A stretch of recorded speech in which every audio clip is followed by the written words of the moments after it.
discussion today it's about Islamism and its history and recent developments.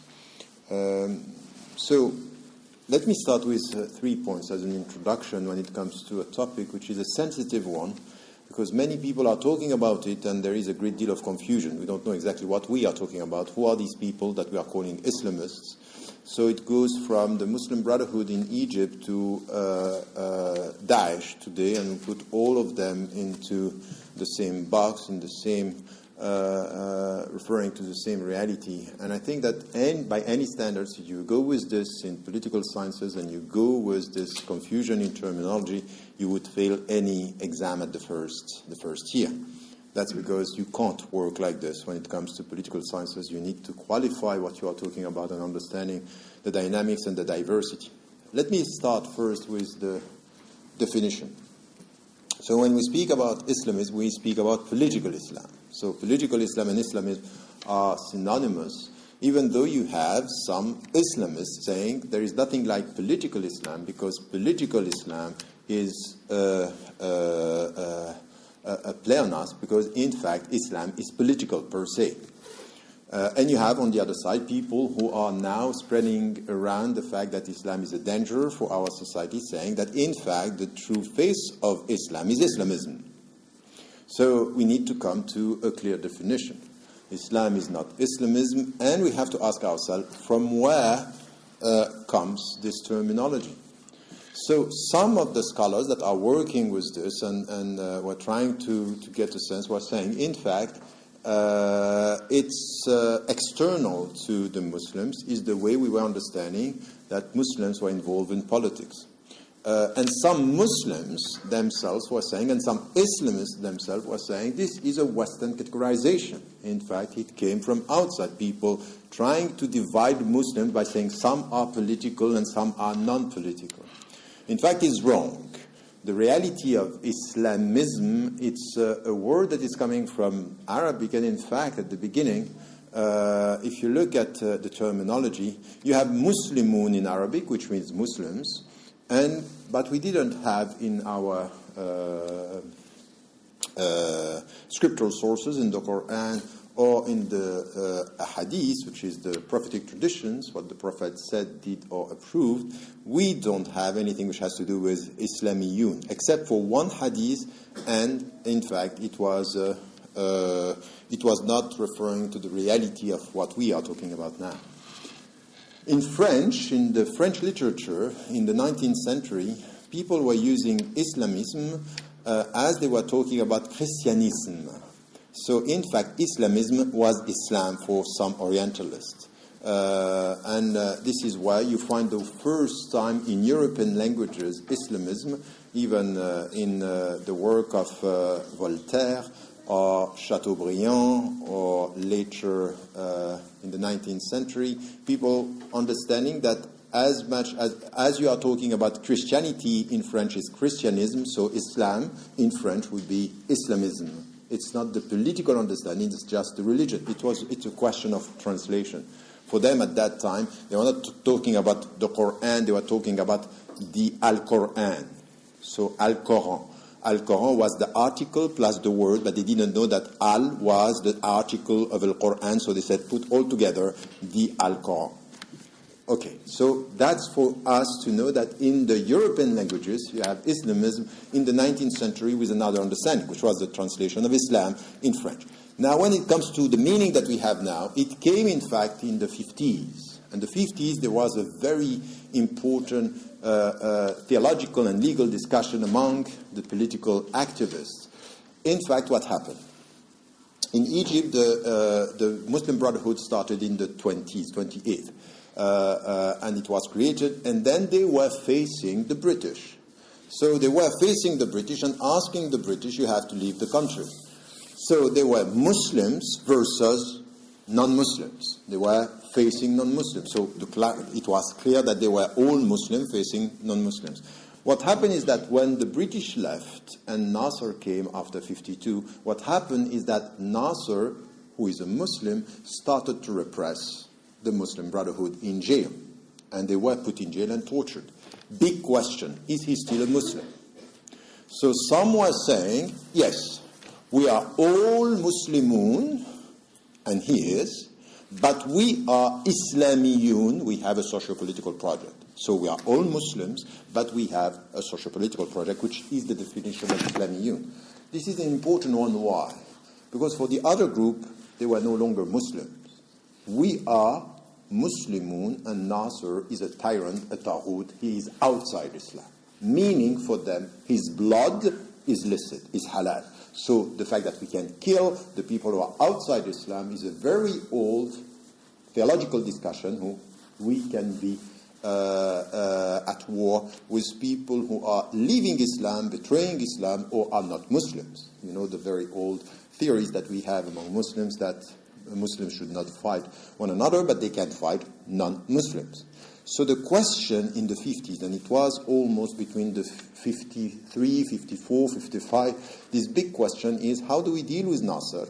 Two groups within the Muslim Brotherhood. One group who are all Muslims, and we have a specific project, meaning no violence in the country. We have to deal with them as Muslims.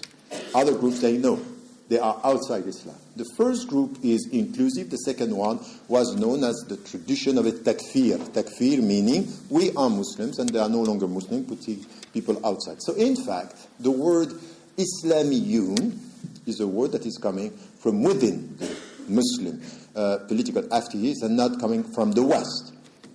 So this is why, for example, François Burga, in his book about facing Islamism, is saying we have to deal with them the way they are dealing with themselves. So we use the words that they are using for themselves. So they are calling themselves Islamists.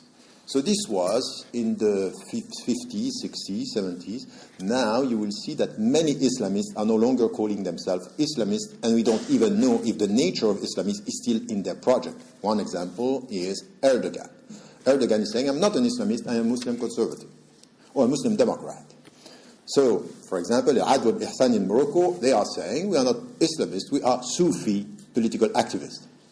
Knowing, and they get it right, that Islamism today is a loaded, dirty term in the West, so you better call yourself Sufi. That's a more attractive notion. Okay? So the word here, it's essential, the terminology. It has a history, and then, once again, what we understand from within is that some were saying we have a socio-political project, and we want to achieve this socio-political project within a Muslim majority country. So this is what we understand by political Islam and Islamism.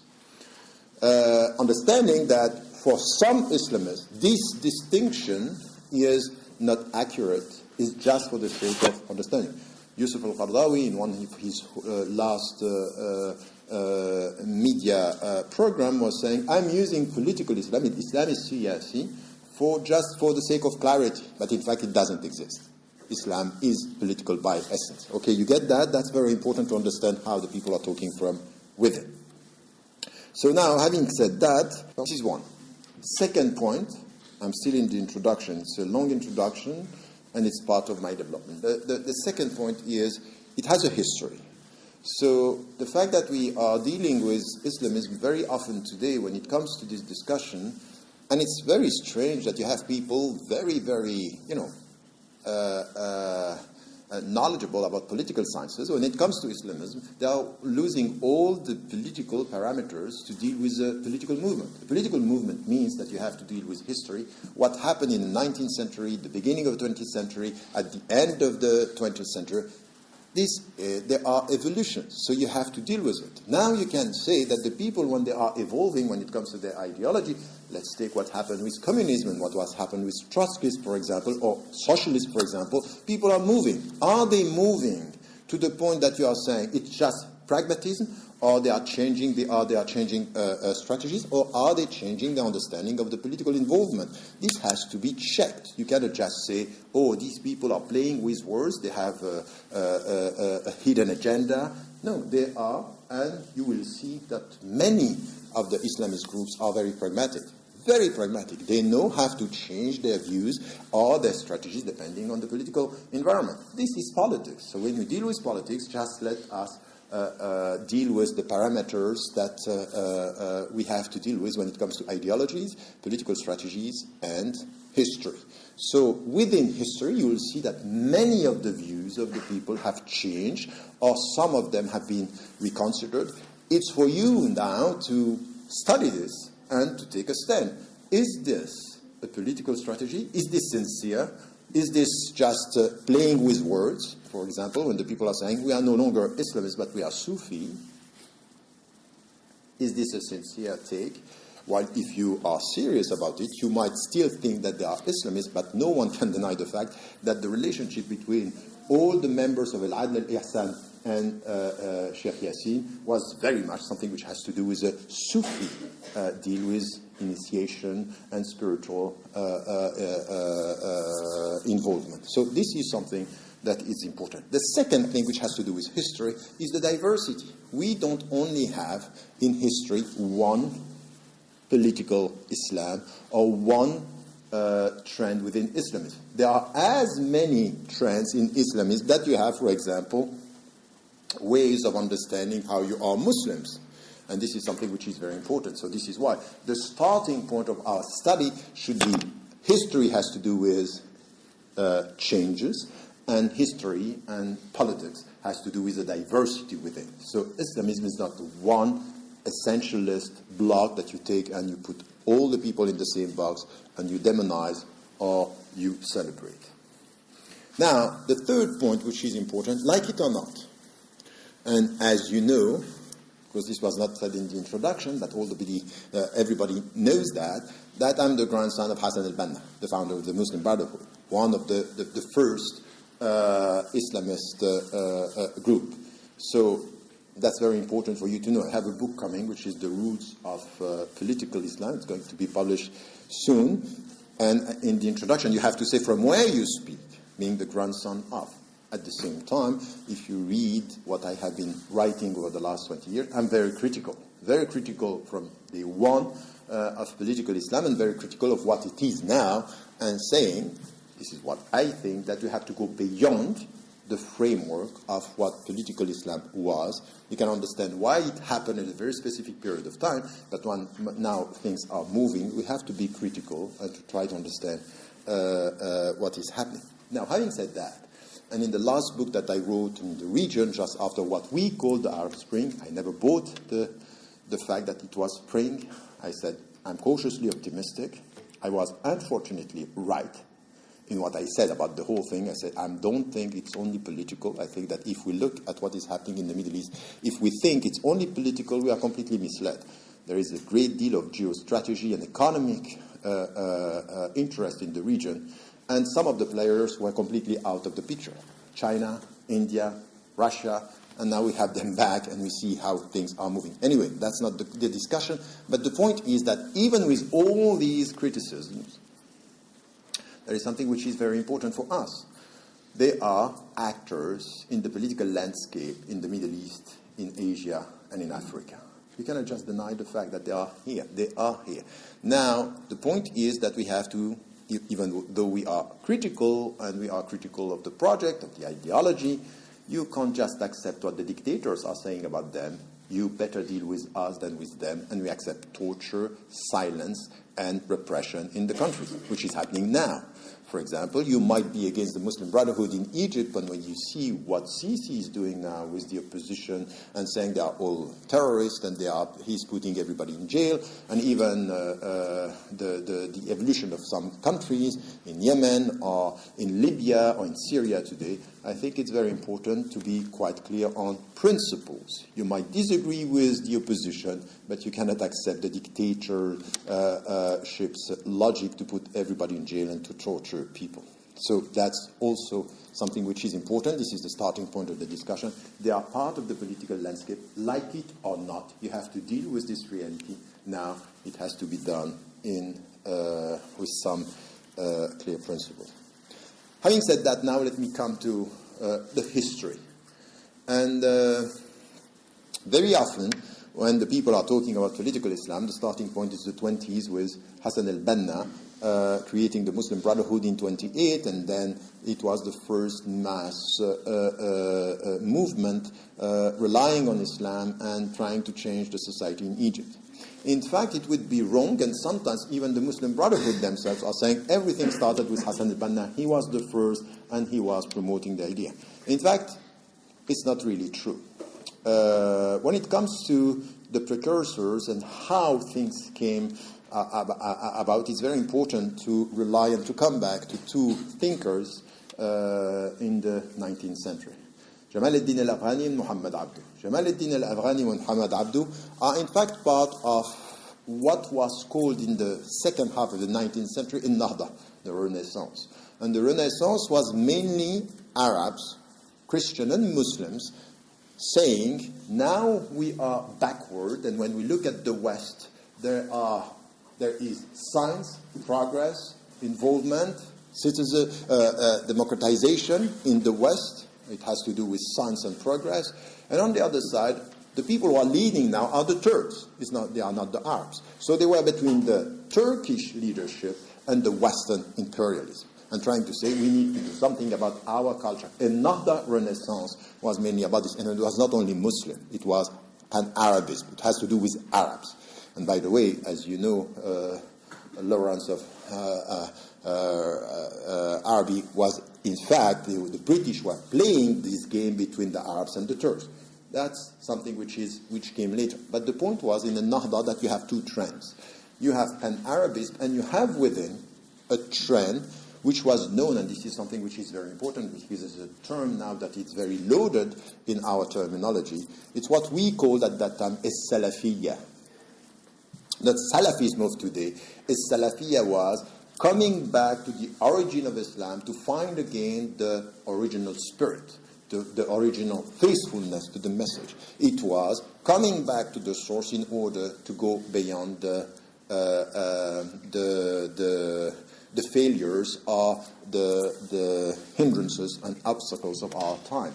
So, Salafiyya was a very positive term within a Nahda. It was coming back to the source in order to liberate oneself from, for example, what? What was Salafiyya it was a tajdeed, which is the renewal, versus a taqlid, which is imitation. So a Salafiyya at that time was very much coming back with the notion of ijtihad, which is this autonomous creative thinking when the texts are open for interpretation or when the texts are silent.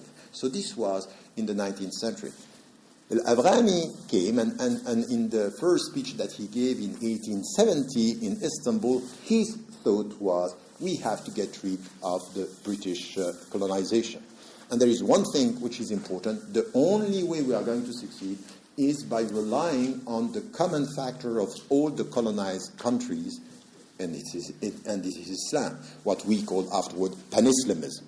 So dealing with the elites, dealing with the leaders, and saying to the people, in fact, Islam is our common reference. We have to go beyond the divisions that were imposed by the British and the French. So beyond this divide and rule, the only common factor is Islam. Now, having said that, he said at the same time, we have to liberate ourselves from the British colonizer, and we have to go through ijtihad, which is this critical thinking from within. So he was critical towards the West, but also critical towards the establishment. He came to Egypt and said to his students, I'm going to give you classes in the mosque, but not within the university. He refused the Al-Azhar establishment, saying something which was quite important, that what we need here is really to face he did not, sometimes he was saying this, the corrupt establishment, in order to free the people and to try to go beyond this. So, coming back to the Quran and the Sunnah with ijtihad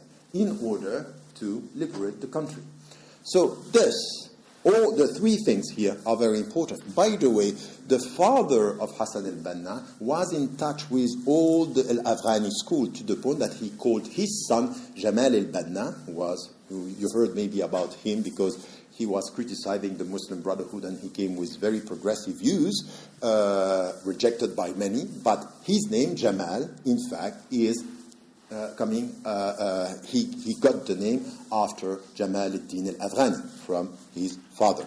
Having said that, what we have here, it's something which is important with al-Afghani. The second who was his student and his friend.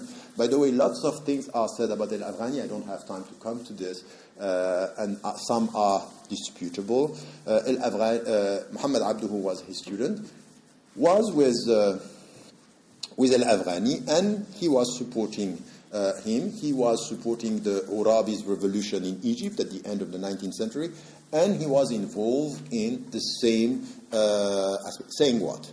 Saying we have to resist the British colonization, and he was adding to something which was not clearly there with Al-Afghani, something which was essential with Muhammad Abdu. He was saying the political colonization is not the only one. There is a cultural colonization. If Muslims and Arabs want to resist the British colonialism, language is essential. Arabic. You have to deal with Arabic. Arabic is a key factor because this has to do with cultural imperialism. And he said at the same time something which was very important here, which it's part of this history, saying that we need to resist in cultural terms, in political terms, come back to the Quran. He himself, at the end, accepted something that Al-Afghani never accepted, which is an institutional position. He became the Mufti of Egypt. Being the Mufti of Egypt, the first thing that he wanted to do is to add other sciences to what was the Azhari curriculum: sociology, political sciences, biology. And he was criticized for it, but this was his take. So understanding that the problem was also within Islam. It's important, this, because you don't understand the history of political Islam if you don't understand the discussion within the Islamic heritage. The Islamists are very much questioning the traditional establishment. That started like this. So he had, at one point, a discussion with Al-Afghani. Al-Afghani was talking to leaders. He was talking to kings and princes. Muhammad Abdu told him, we might have to change our strategy, take 20 students, train them, and have a bottom-up strategy. At one point, they were not together. Al-Afghani rejected Muhammad Abdu and his thoughts, and Muhammad Abdu left him. He was in house arrest. Some people said that the British killed him, Al-Afghani, and then Muhammad Abdu was the Mufti of Egypt, and he started doing something which was quite interesting, creating schools.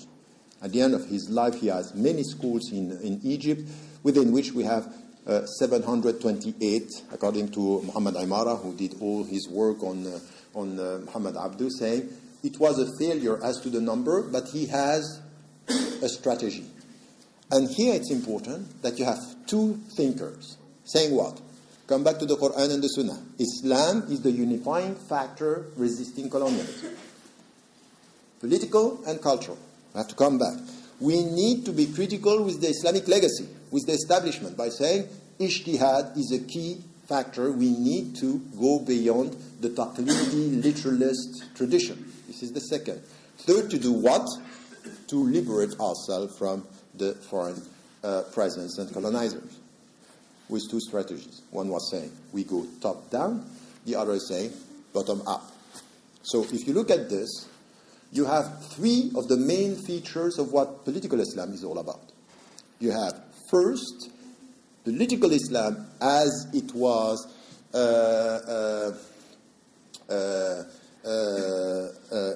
created and it happened to be a political reality, was in fact a very recent, modern reality, resisting colonialism, resisting what was perceived. Here is the West coming as a secular state, imposing a legal framework and imposing their presence. We need to react. So it's a reaction to the foreign presence. One. Second, so I'm talking about the contemporary political Islam that we are trying to understand here. So first, we have to liberate. Second feature, how are we going to liberate? By coming back to the Quran and the Sunnah. In fact, in order to free ourselves from their influence, we have to come back to our roots, our principles. This is the second. The third is, but to do this, it's not enough to come back. We have to come back in a critical way by using ijtihad as a way of rereading our sources to be able to deal with the challenges of our time. This is the third. So they have three of them. So you can't just cut and say, it started with Hassan al-Banna, nothing was before him. In fact, Hassan al-Banna quoted al-Afghani and took a lot from Muhammad Abdu, to the point that he took from Rashid Rida, the Manar, which was his tafsir, his commentaries of the Quran, and he carried on the publication. So this is something, this connection is very important. Why I'm saying this? Because in the Western literature, very often, al-Afghani and Abdu are called modernists and reformists, and then we start with Islamists, and there is as if there is a fracture between the two. It's not true. In political science, you have to come and understand from where it came first, and it came from there, of course. But there are two things that are missing, that are, in fact, explaining why Islamism came later as a political movement. First, there were two individual thinkers. They didn't have a movement. They didn't have an organization. In the 20s, the Muslim Brotherhood started an organization, and there are two things that were very important. The fourth feature, which is one missing, is the way you have to implement the political project has to go through the legal framework, called, in their writings, Sharia. So implementing Sharia. And implementing Sharia, once again, be careful with this, because Sharia has many meanings and many dimensions. For them it was implementing Sharia to come with a legal framework which is not coming from Switzerland, not coming from France, not coming from Britain, not coming from Romania, because if you look at the legal framework in Egypt at that time, it was coming from all these countries. It was very westernized, saying, we don't need this. We need to have our own legal framework, which is Sharia should be implemented. Coming back to something which was old said by Daraqutni and all the scholars saying, if you want to know where, if you are in an Islamic environment, there are four features: the owner of the land, the majority of the people, the legal framework, and the ruler. The legal framework. So is it based on and faithful to the Islamic principles or not? This is one. So this is the fourth feature. And the last one is the Islamic State. The Islamic State. So to liberate and then to come with structuring the power in the light of the Islamic principle. So we have 5 features to define political Islam. Okay? 3 of them are already in the 2, and 2 then came afterward as something which is we need to free. And mainly it came with organized, structured movement at the grassroots level. And we had already the 2 strategies. So friend Gilles Kepel is saying, for example, that the bottom-up came after the top-down. That's not really true, because in fact the top-down came after the bottom-up. Except that I'm talking about political Islam. The Muslim Brotherhood is a bottom-up organization. It's really what the motto by Hassan al-Banna was, we change the individual, we change the family, we change the society, and we change the state. Okay, so it's the bottom-up. Okay, it's only when these people were in jail that some were saying it's not going to work like this. If you want to educate, look at this guy. This guy was with us, by the way. Nasser was within the Muslim Brotherhood for years. He used them, took over, and repressed them. So they said, we killed the tyrant, and then we changed the society, top down. Okay, so you have the 2 strategies were there, even in the discussion between Muhammad Abdu and al-Afghani. Are you following? All okay? Okay. So you have the five main features. Okay? So there is a difference between Muslims and Islamists in the way that the Islamists have a political project, and the political project came from this ideology which is resisting colonialism. You need to get this right. Up to now, even though you don't have colonialism in the way of political presence of a foreign state, still what they are saying, if you listen even to Al-Qaeda, Ayman Nazar is saying, there might be no political colonialism, but there is economic imperialism, there is cultural colonialism, and there is, in fact, a way where all the decisions are not taken in the country. And he said this, for example, when he started to have global jihad. The global jihad is based on one thing. We thought that by killing Sadat, we are going to free ourselves. So worse than him came. Decided where? By us? No, by Washington. So we understood, in fact, instead of killing the tyrant, we have to kill the supporter of the tyrant. So from national jihad to global jihad in the way which is colonialism is still there. So it's, the people have followers not because they are crazy. There is some logic in what they are saying. You have to challenge this, but you have to understand what they are saying. They are saying something which is, who is deciding that after Sadat, Mubarak is coming and he's supported by whom? Is he supported by us? No. Who is supporting the dictators? So the Western countries. So we have to go for global jihad. And this is once again, for all the people who are saying it's very simple, in Islam, we only have defensive jihad. You have to be very cautious with this because it's not enough. Defensive jihad is fine. So defensive means that you are resisting the oppression. But Ayman al-Zawahri, the spokesperson for the Al-Qaeda, is saying that's exactly it.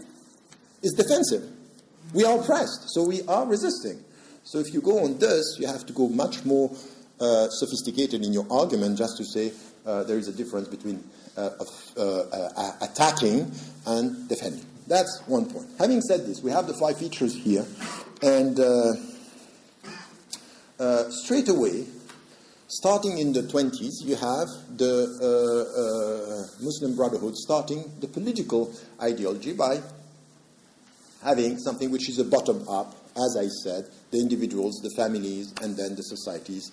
And in fact, the state is not a goal, it's a means to achieve the Islamization of the society.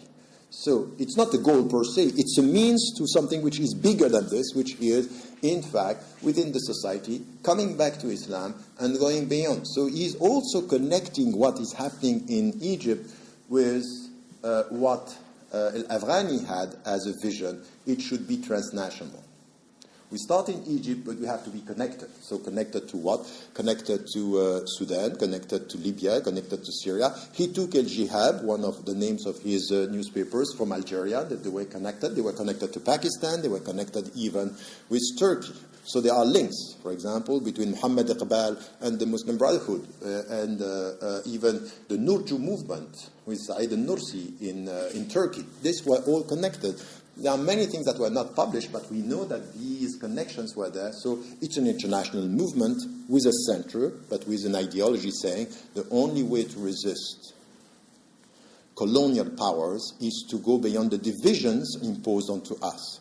And there was a central discussion here that you cannot forget. While Hassan al-Banna, during the first years, until he was killed and assassinated in 1949, was saying one thing: in Egypt there is no use of violence. We are not going to use violence, and we are refusing violence. Is a legalist movement. He said at the same time that in Palestine the armed resistance was legitimate, facing the new, at that time, terrorist groups, Irgun and Stan, that were taking over and working at the grassroots level. So there were 2 different strategies. In Egypt, no violence, no weapons. It's an internal. And when, for example, Nokrashi Pasha asked him to step down from being elected, he said, I don't want Egyptians to fight against one another. So he stepped down from that. But saying the resistance to the project of Israel in Palestine is a project where facing the groups and the terrorist groups, the armed resistance is legitimate. So this is also something which is important. Depending on the environment, there were 2 different strategies and from the very beginning. Now, to go quickly, I still have, yes, okay. I will just, because now I saw that I will try to stick to my time. So what was important is that these started in the 20s, the 30s, and the 40s. In the 50s, as I told you, within the jail, they were facing Nasser. And you would have, coming from starting in the 50s, 2 different strategies that you need to get in order to understand what happened afterward. Said Qutb entered the Muslim Brotherhood in 51. So 2 years after Hassan al-Banna was killed. They never met, but Hassan al-Banna read some of the papers who were very secular before Said Qutb went to the States, discovered there his Islam and what happened with the Muslim Brotherhood, and came back and entered in the Muslim Brotherhood in 51. In 51, and then in 52, the revolution, and then he was in jail straight away in 55. 80% of what he wrote was in jail. Even the great majority of in the shadow of the Quran, the shade of the Quran, fi zilal al-Quran was written in. And he came with a different take on the whole thing. So the whole process of bottom-up was for the people who were in jail, facing a Muslim who was putting him in jail, saying, no, we have to change our strategy. So came from there a vision that there are only two societies, the Islamic society and al-Jahiliyyah. Al-Jahiliyyah is before Islam or without Islam. And then we have to change this by targeting the leader, targeting the one who is oppressing us. So within the Muslim Brotherhood, you have two trends. To the point that the leader of that time, Hassan al-Hudaybi, had to write a book.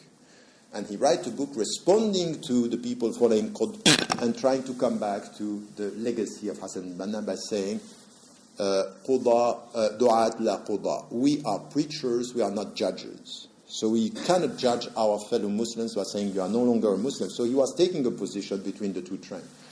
I'm saying this because all what we have now, between this diversity, or among this diversity of the Islamist trends, was already there in the 50s. This discussion was there. So who is a Muslim?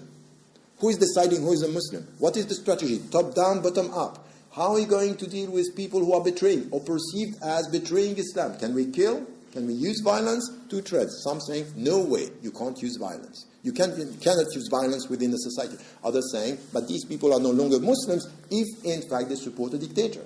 So anyone who's supporting a dictator is outside Islam and I have the right to fight. Okay, this discussion in the 50s already. It's all there. So, and within the Muslim Brotherhood, to the point that within the Muslim Brotherhood you had two trends, and at one point the father of Ayman al-Zawahiri and Ayman al-Zawahiri himself, in fact at one point, during the 60s and the 70s, in the following years, stopped supporting the Ikhwan. They left the Ikhwan saying, your strategy has failed, you are talking about education, but the dictators are taking advantage, so the only way is very much to fight back. And then you had Jama'at al-Islamiyah, and the Jama'at al-Islamiyah were very much against the Ikhwan as to the way they were dealing with the society, saying, we have the right to use violence within the society. So we are here between the 50s, the 60s, and the 70s.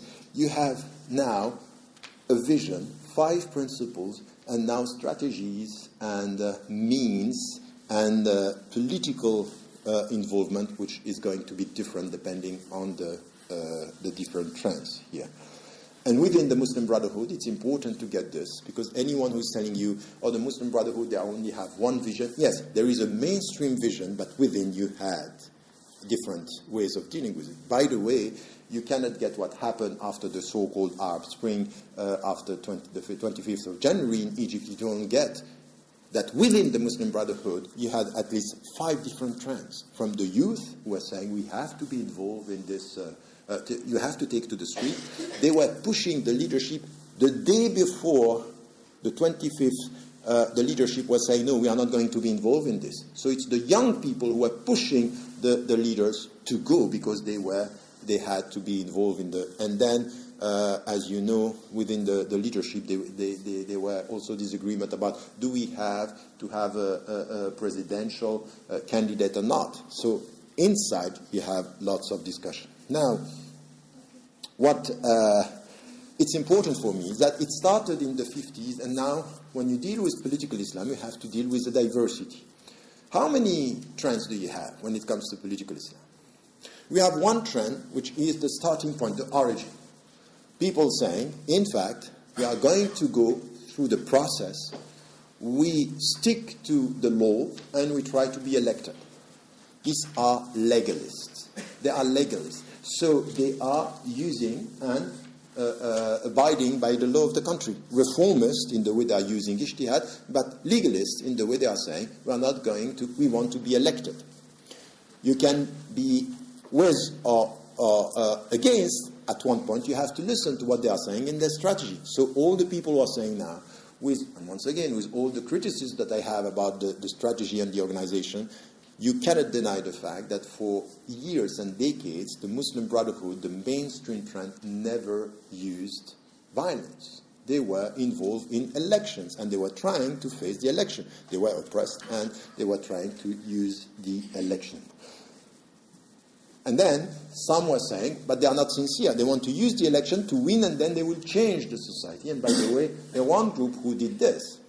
One group, the Islamic Salvation Front in Algeria, they didn't do it because they had no opportunity to win the election, but they were saying it clearly. We are going to go for election. We are going to win the election, and then when we have won the election, we are going to change the system because democracy is not Islamic.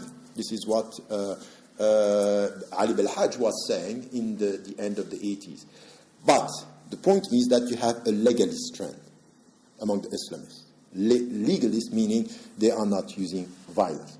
We have a literalist trend, and the literalist is the Salafi that we're not going back to the scriptural sources in order to use ijtihad, but to come back to the source to literally implement the source. So now, if you go with the features that I mentioned, the 5 features, how would you call Saudi Arabia? We are talking about liberating ourselves from any Western hegemony. The state is completely Islamic. Second, we are talking about coming back to the Quran and the Sunnah. This is what they claim.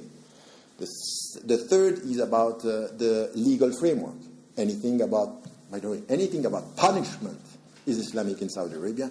Anything about economy is capitalist. Okay? So the punishment is very much based on Islam. And third, it's an Islamic state. And we ask the people, we want election in Saudi Arabia. They say democracy is not Islamic. So they have a take on the philosophy of the state. The point is that in all the literature that you have now in the West, you don't see anything connecting Saudi Arabia with Islamism. It's a conservative state. Backward, not so good, but not Islamist. Why? If you take the feature, so here there is something which is a critical discussion. Why don't we call them Islamists when they are saying democracy is not Islamic, our law are Islamic, we are implementing the Sharia, we have an Islamic state, so why is it that Iran is an Islamic state and Saudi is not? That's quite easy. Islamism is a very dirty word. You cannot just call your allies, when it comes to economy and oil, Islamists. Just say conservative. Not good with democracy, but good with economy. So the capitalist Islamists are very welcome in the whole. We have to be serious about that. We have to be serious because at the end of the day, what you have in Saudi Arabia is the reality of the features that I'm talking about here in a very backward, literalist way. So you have literalist Islamists, okay? Literalists that are coming with a very narrow understanding. Now you also have revolutionary. And revolutionary following in the footsteps of Al-Afghani, but not only. I don't know if you heard, the one who inspired the Iranian revolution before they betrayed almost everything that he was saying is Ali Shariati. Ali Shariati is a very important figure in the 20th century. He was, in fact, he came here in Britain and he was found dead. We don't know how and by whom when he escaped Iran. He was in fact killed.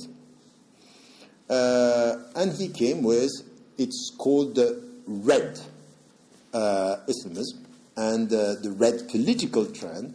And this is also something which is very important, connected to the Algerian Revolution and, as you know, Frantz Fanon and all this literature. He was one of the most important inspiration for the Iranian revolution before, as I said, things change. What you have also is today with Daesh and with ISIL and with Al-Qaeda, violent extremism. And you can't just say the violent extremists are exactly the same as the reformists or the legalists or the literalists. You can't say this. You can't say this. You can see that sometimes some are helping others, that they are sources of inspiration, but you can't put them all in the same box. At least we have to come with this diversity. My point is, what I said in the introduction, that you have a historical evolution depending on the situation, and then also you have a diversity. And they moved, for example, in the 60s and the 70s, it was not possible to find Islamists talking about democracy. Very, very seldom. It's just not the terminology. They were saying about what? They were talking about shura. Shura, because it's coming back to the Quran, amruhum shura bainahum, they deliberate, they consult each other. So this was the term. And some were saying, but look, instead of fighting on the names, let us understand the substance. And they said, what are the principles of democracy? What are the and said, some were saying in the 70s and the 80s, one of the first was Rashid al-Ghannouchi from Tunisia, who is now the leader of al-Nahda, saying, I don't have a problem with democracy, it's not opposed. By the way, Hassan al-Banna, following the footsteps of Muhammad Abdu, was saying, we don't have a problem with the British parliamentary system because it fits with our principles as Muslims. So taking from the West the model and saying we are going to Islamize it with our principles. So there was something which was a more open take on rejecting everything and thinking that Sharia was a closed frame of reference. So this is important in the history to understand how much people were moving. When it comes, for example, to democracy, I don't know if you heard about this discussion at the end of the 80s between people saying Shura is the solution, and some others were saying no, democracy. And an Algerian leader who passed away was, in fact, the leader of Hamas, but Hamas in Algeria, which is following in the Muslim Brotherhood, which is not Hamas in Palestine. He was saying, okay, I'm going to make everybody happy. We are not going to speak about Shura. We are not going to speak about democracy. We are going to speak about Shuracracy. Okay? So it's the Islamic reference with,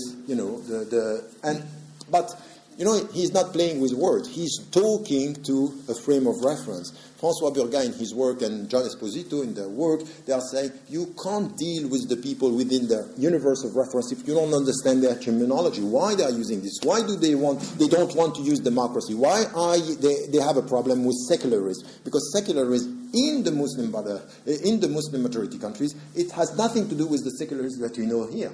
All the secularist leaders in Muslim majority countries were autocrats and dictators. All of them. Saddam Hussein, Nasser, they were all dictators. So they were coming with, so secular was not the guardian of the public freedom. So it was distorted. There is a distortion. Even in Turkey, by the way, the people who were supporting, the army supporting the secular were not very much for freedom and democracy. So they have here to take something which is a historical understanding and a new perspective, not to support the philosophy, but to understand who was representing the philosophy. That's very important. It's not the philosophy that's separating powers, for example, religion and state. That's fine. I am advocating this. But I want to know who is doing this, because sometimes we are confusing something in the political discussion. A liberal, when it comes to religion, doesn't mean that it's a liberal when it comes to politics. So you can be religiously liberal and politically very tough, very dogmatic. Okay? So it's not because you are religiously liberal that you are going to support democracy. We have lots of people who are religiously liberal supporting dictators. So we have to be very cautious with the liberal. Is a very loaded term. It's a very tricky term. Because when you speak about liberal democracy, it's not exactly the same as when you are talking about liberal economy. And sometimes the liberal economy could be exactly the opposite of what we are expecting when it comes to liberal democracy. Okay, that's another discussion, but just to make sure that we understand. Having said that, and I come to my conclusion here, is the history. So we have the future, and coming to what is happening now, we had recently what was called the Arab Spring. And you remember during the Arab Spring, people were asked in Iran, no, not in Iran, in Tunisia and in Egypt, are you following in the footsteps of Iran or are you following in the footsteps of Turkey? Turkey was perceived as a good model of people who had as a legacy political Islam. Erbakan, who is the mentor of Erdogan, was and is, he was, and now he passed away, but he was an Islamist. Erdogan, he took over and stopped talking about Islamists, but he has a project saying we have to reconcile Turkey with the Islamic reference. Okay? So what is happening now is the point that for 10 years he was welcome, and he was mainly welcome not because he was freeing only the country, mainly welcome because in economic terms he was very much connected to the market and the Western market. So once again, the more capitalist you are, the less Islamist you are perceived. Okay, so that's something which is quite interesting in the categorization of the movement. So the people are saying, following in the footsteps of Iran, and Iran is a Shia Islamic state with a very specific understanding of democracy. They are saying this is an Islamic democracy, and saying in Islamic democracy is that you have a council of Ayatollah that are in fact controlling the very results of what the democracy should be. And this is a problem. So this is a problem. How can you deal with the democratic process in such a way? But these were two models that we had recently, and where you can find here that you have different ways of dealing with the Islamic reference. Now the question is, are we facing with Turkey something what we can call post-Islamism? As some were saying. You know that Olivier Roy wrote the first, he was the first one, and not Gilles Kepel, he was the first one speaking about the end of political Islam by saying they failed. By saying what? It's not that they are no longer Islamists, but in fact the substance of the project is no longer the same. What they wanted to do, an Islamic state with Islamic, it's not there. So they call it an Islamic state, but the substance is lost. Okay, and Bayat was, when he's talking about post-Islamism, he's saying now we are in a stage where the name is there, but the substance is no longer there. That's interesting. Now, if you look at Erdogan, many would say, no, we are not dealing with an Islamist, we are dealing with a post-Islamist. He's no longer having the same 5 features that we are talking about. It's something else. So are we now at the stage where we can speak about post-Islamism? If you can speak about post-Islamism for some of the trends, are we able to speak about this for all of them? It's clearly not the case with the Muslim Brotherhood. They still have something which is a framework which is still the same. Now, if you look at what is happening in Morocco, they are running in the country. The Prime Minister, Ben Kiran, is coming from the Muslim Brotherhood ideology. But now the way he is dealing with the country, he's not asking for implementation of Sharia. He is dealing with accepting the authority of the king as Amir al-Mu'mineen, which was something which is impossible coming from the Al-Adl al-Ihsan, for example, say the king has nothing Islamic. Anyway, so this is a point. So you have here, how do you call that? How do you call that? Now look, in Tunisia. In Tunisia, recently, you had a very big meeting with the president and Rashid Ghannouchi. Rashid Ghannouchi came, and by the way, it was quite interesting because in his talk, he never used one verse of the Quran, one hadith, nothing. And on the other side, the president, who is a secular, he was quoting the Quran and he was quoting the hadith. So it was really two trends coming together, and he said that he's not going to use, and he's not referring to political Islam anymore, to Islamism anymore. So saying that something has changed in Nahba as to the substance. Some would say it's strategic, some would say it's very pragmatic, some would say it's a sincere move, that this is what, and this is where you, if you study the movements, you have to take a stand and say, where are they in the whole discussion?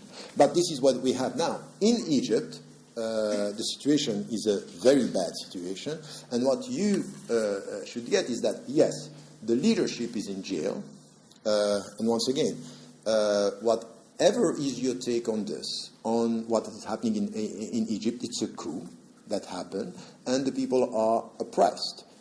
Not only the Muslim Brotherhood, by the way. All the people are saying is the Muslim Brotherhood versus the army are not getting it. Lots of activists who have nothing to do with political Islam are in jail and tortured, and journalists and thinkers. That's just the reality of a dictatorship, putting all the people, that they are all extremists, and and by the way, exactly what you have also when you listen to the rhetoric of Erdogan when he's saying they are all terrorists, all the people who are resisting me are terrorists.